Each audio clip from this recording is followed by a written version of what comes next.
tune it in the sun. This is TFM. Get ready to rock. From AM to PM. Come on. Let's talk. TFM 95.4. Let's talk. Hello and welcome to the Midday Update. Coming up are the headlines. Ministry of Awqaf and Religious Affairs issues clarification about the reopening of mosques. Oman Air economy class experience adjudged world's best. Beit Al Zubair Museum releases 4th edition of Oman, My Beautiful Country. Fine prison term for animal exploitation in Oman. Over 2,000 computers to be provided to students in Oman. EA and OQ sign MOC to support conservation projects in Oman. Flash to launch e-commerce operations in Oman soon. Hundreds of residents evacuated as Indonesia's Merapi volcano may soon erupt. Iraq to start the new school year at the end of November. Ukraine's COVID-19 cases topped 450,000. Dhawan Rabada guide Delhi Capitals to maiden IPL final. Lampard revels in Chelsea's 4-1 win over Sheffield United. Those were the headlines. Now, before we move on to the weather report, here's a quick weather fact. Thunder doesn't just come after lightning, it is caused by lightning. Thunder is produced when lightning slices air pressure in the atmosphere. When lightning retracts, the colliding air pressure rushing back together creates the clap noise we're all familiar with. That was a fact. Now coming up is a weather report by Oman Meteorology and Public Authority for Civil Aviation. There will be poor visibility during fog formation and rain. There'll be mainly clear skies over most of the Sultanate with chances of clouds and isolated rain over the Al-Hajar Mountains and adjoining areas. There'll also be chances of late night and early morning low-level clouds or fog patches over parts of South Al-Sharqiya, Wusta and the Dhofar governorates. Now let's take a look at what the temperatures are going to be like all through the governorates. It'll be partially cloudy in Muscat with temperatures between 30 degrees Celsius and 24 degrees Celsius. Musandam will also be partially cloudy with temperatures between 30 to 23 degrees Celsius. North Al-Batana will be partially cloudy with temperatures between 31 to 24 degrees Celsius, and South Al-Batana will also be partially cloudy with temperatures between 30 to 23 degrees Celsius. Al-Buremi will be partially cloudy with temperatures between 33 to 23 degrees Celsius. Al-Dahira will be partially cloudy with temperatures between 32 to 22 degrees Celsius. Al-Dakhla will be partially cloudy with temperatures between 31 to 21 degrees Celsius. North Al-Sharqiya will be sunny with temperatures between 32 to 21 degrees Celsius, and South Al-Sharqiya will also be sunny with temperatures between 28 to 21 degrees Celsius. Al-Wusta, on the other hand, will be partially cloudy with temperatures between 29 to 22 degrees Celsius, and Dhofar will also be partially cloudy with temperatures between 31 to 18 degrees Celsius.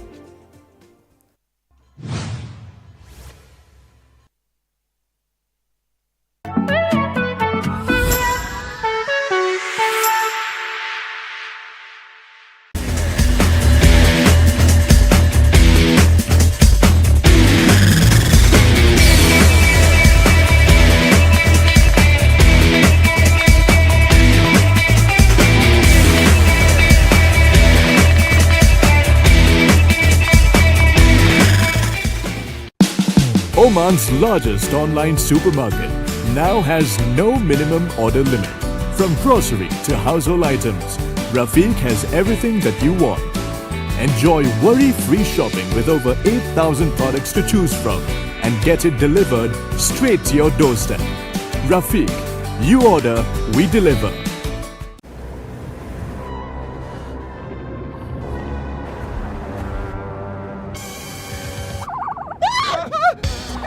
See the world, own the city.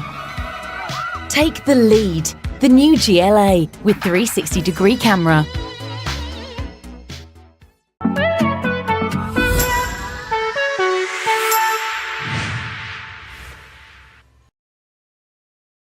Coming up are the COVID-19 updates.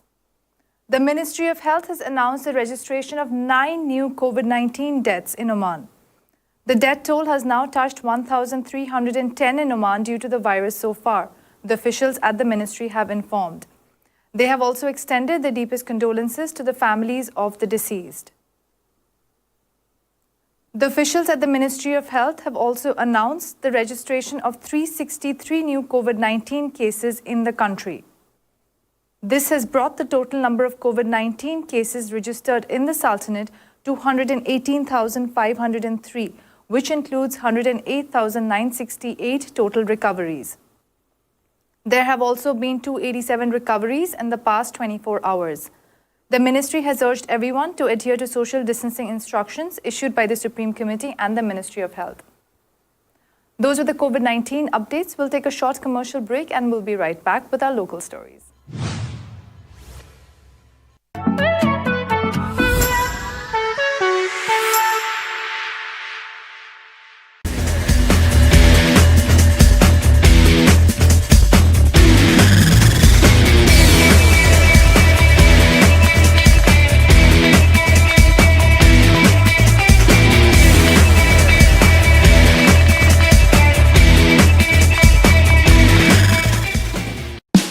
Oman's largest online supermarket now has no minimum order limit. From grocery to household items, Rafiq has everything that you want. Enjoy worry-free shopping with over 8,000 products to choose from and get it delivered straight to your doorstep. Rafiq, you order, we deliver.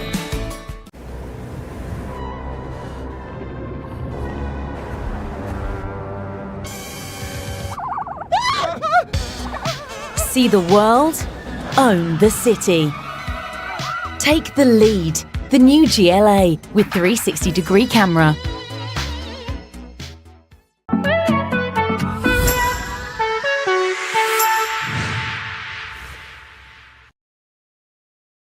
Are the local stories. The Ministry of Awqaf and Religious Affairs has clarified about the procedural guide for the preparation of the reopening of mosques. A statement issued online by the Ministry of Awqaf and Religious Affairs said the following. The ministry would like to clarify that the guiding and procedural guide for preparing the reopening of mosques put forth by the Awqaf Production Foundation will be implemented after the decision to reopen mosques by the relevant Supreme Committee. This is with the assurance that the announcement will be made in accordance with the ministry's recommendation in this regard. Here are the rules for conducting prayers in mosques according to the procedural guide for preparing for the reopening of mosques. Mosques must be open only at the time of call to prayer and for a period not exceeding more than 15 minutes. The time includes call to prayer, prayer and leaving the mosque. Use your own Quran or electronic Quran while inside the mosque. Women's prayer halls and refrigerators must be closed. Toilets must be kept closed. Carpets must be marked with social distancing signs 1.5 meters between each worshipper. People must wear face masks at all times and must sterilize hands regularly before entering and after leaving the mosque. It is allowed to pray in the premises of the mosque. The mosque supervisors, agents, and those in charge of them are obligated to close the mosque at the end of the prayer immediately after the specified period, which does not exceed a quarter of an hour. In the event the violations are found, the Ministry of Awqaf must be notified through the mosque's electronic systems, and if confirmed, the mosque will be closed until further notice. Oman Air, the Sultanate's national carrier, has earned international recognition for providing the world's best economy class experience. The site, thepointsguy.com, recently ranked world airlines for the economy class service based on hundreds of flights taken and ranked by their journalists. In establishing the scores for economy class service, reviewers considered a number of factors including seat comfort and space, meal and beverage service, in-flight entertainment, cabin crew service, and aircraft's cleanliness. Earning praise for all facets of the flight, Oman Air outsourced airlines such as Emirates, Qatar Airways, and Delta, a large US-based carrier. The site, which debuted in 2020 to provide information about airlines' frequent flyer programs, has become one of the most popular sites for travel news and content, attracting over 10 million unique visitors per month and over 3 million followers across social media platforms. The review noted that Oman Air provided excellent seat comfort and legroom, along with high-quality food and beverage service world-class in-flight entertainment, an amenity kit and first-rate service throughout a 787 Dreamliner flight connecting London and Muscat. The crew were the icing on the cake of this top-class economy flight with Oman Air, the site said. Their reviewer woke up to find bottles of water at his feet after a nap, one of which was replaced after waking up a second time. That's the kind of service you'd expect in first class, not just economy. In closing, the review said, the economy experience with Oman Air definitely deserves the top spot. Under the patronage of His Highness Syed Tayazeen bin Haytham Al Said, Minister of Culture, Sports and Youth, the Beit Al Zubair Museum on Sunday celebrated the release of the fourth and improved edition of Mohammed bin Al Zubair's book, Oman, My Beautiful Country. The first edition of the book was published in 2002. His Highness Syed Tayazeen was briefed on the contents of the Beit Al Zubair Museum, which includes various antiquities, collectibles, and images from all the governorates of the Sultanate and some countries of the world. Then he inaugurated the book's website, which can be easily accessed on the internet.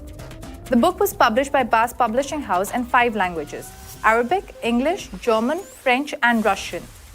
It falls in 10 illustrated chapters entitled Muscat, Architecture, the Sea and the Beaches, the Desert, the Oasis, the Nature, the Mountains and Wadis, Kharif, Culture and People.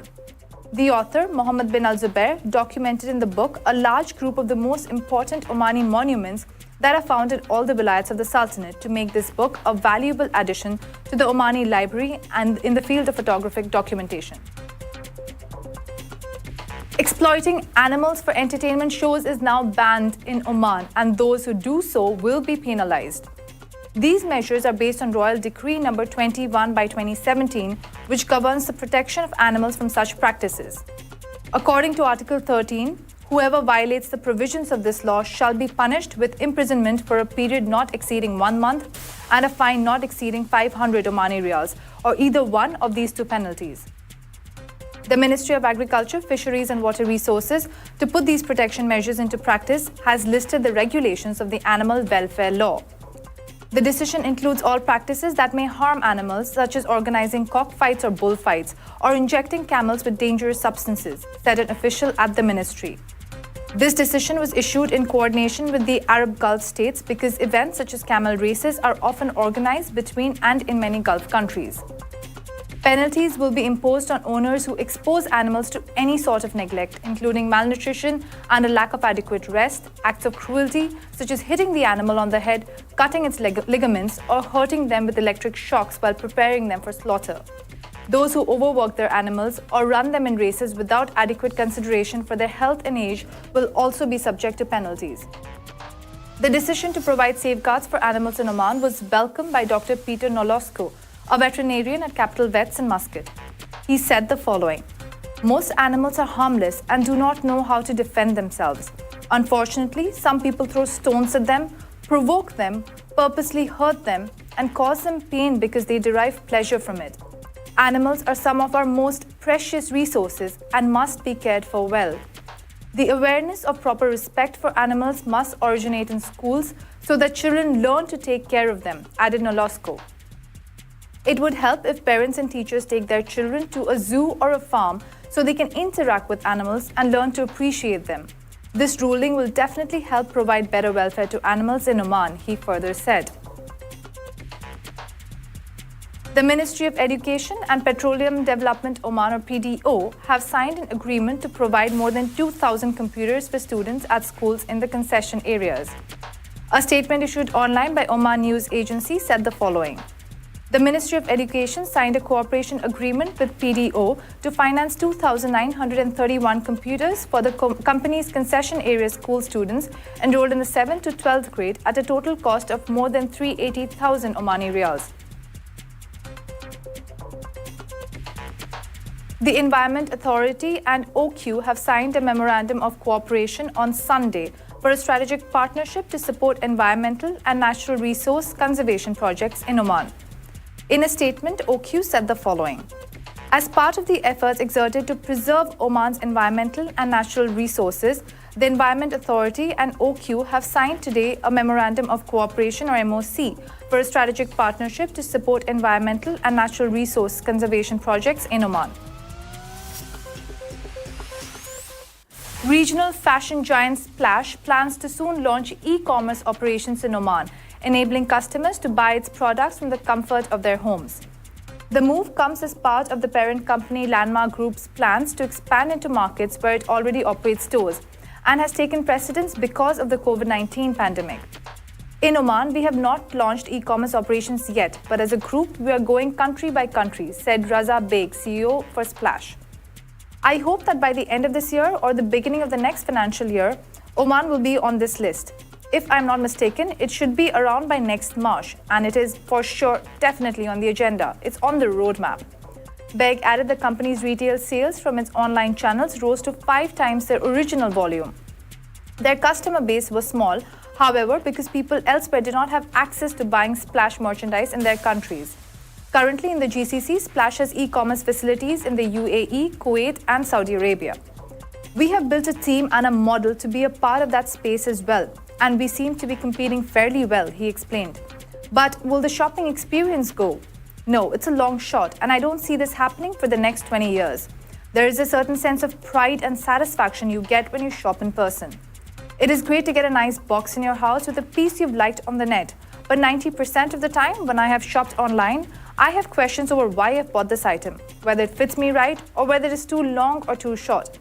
I hope we find a solution to this virus, but yes, e-commerce is here to stay, Beg added.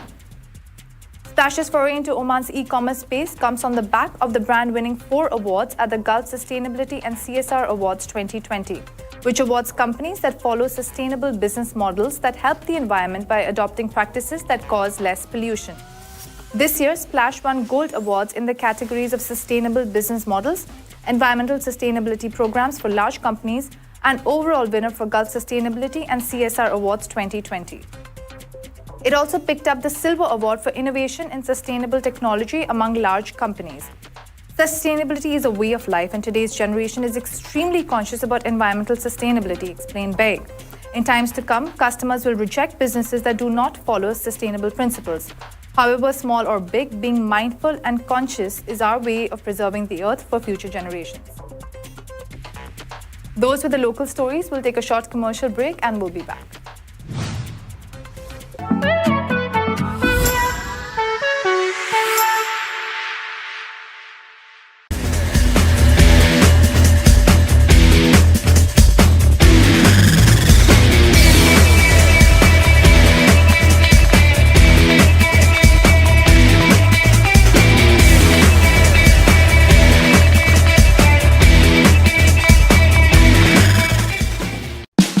Oman's largest online supermarket now has no minimum order limit. From grocery to household items, Rafiq has everything that you want. Enjoy worry-free shopping with over 8,000 products to choose from and get it delivered straight to your doorstep. Rafiq, you order, we deliver.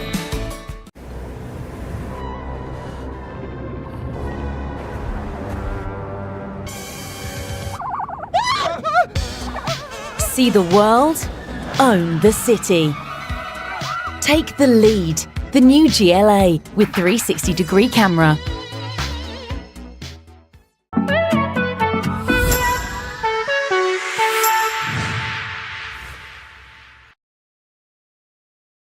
Are the international stories.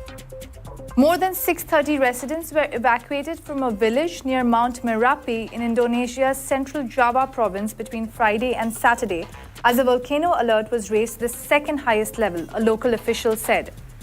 Chief Executive of Magalang's District Disaster Management Agency, Eddie Susanto, said on Saturday that in addition to them, there are also people living in 3 villages in Duku sub-district to be evacuated. There are about 2,625 people from the 3 villages who have to be evacuated. We are still monitoring the rest, Susanto said, adding that basic supplies for 7 evacuation posts are available for the next 3 days.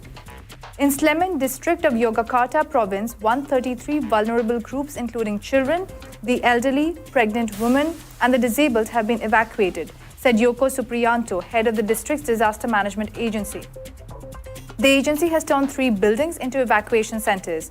The district has set an emergency response period for the possible eruption of Mount Merapi from November 5th to November 30th. Merapi is the most active volcano in Indonesia. Last Thursday, the status of the 2,968-meter-high volcano was declared as the second highest alert level, which means that its eruption can occur at any time. The last eruption of Merapi occurred on June 21st this year. The Iraqi authorities decided on Saturday to start the new school year at the end of this month. According to a statement by the media office of Iraqi Prime Minister Mustafa Al-Kadhimi, the Higher Committee for Health and National Safety held a meeting headed by Al-Kadhimi and decided to start the school year on November 29th under health restrictions which are to be decided by the Ministries of Education and the Higher Education.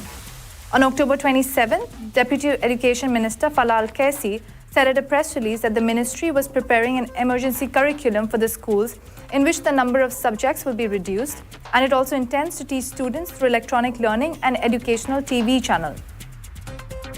A statement by the Iraqi Health Ministry reported 2,880 new COVID-19 cases, bringing the nationwide infections to 496,019. A total of 450,934 confirmed COVID-19 cases and 8,312 deaths have been registered in Ukraine on Saturday, while 204,229 patients have recovered, according to the Health Ministry.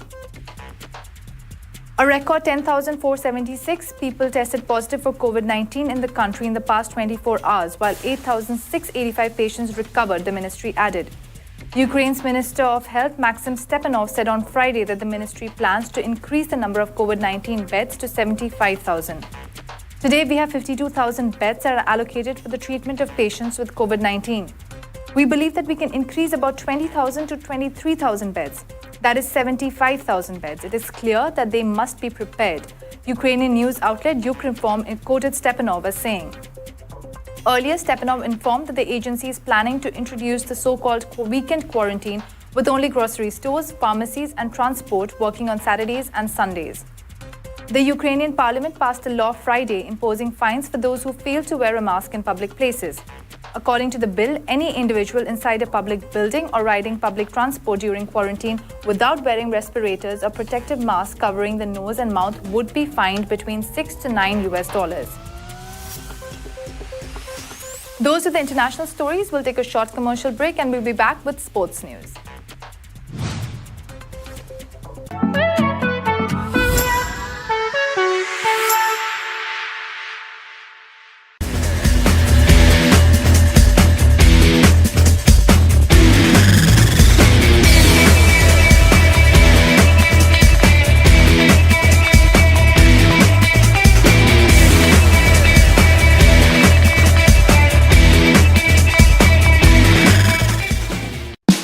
Oman's largest online supermarket now has no minimum order limit.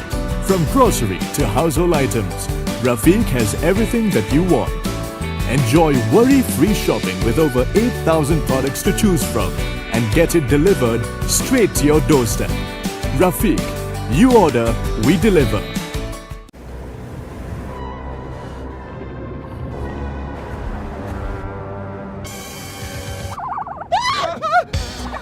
See the world, own the city. Take the lead, the new GLA with 360-degree camera.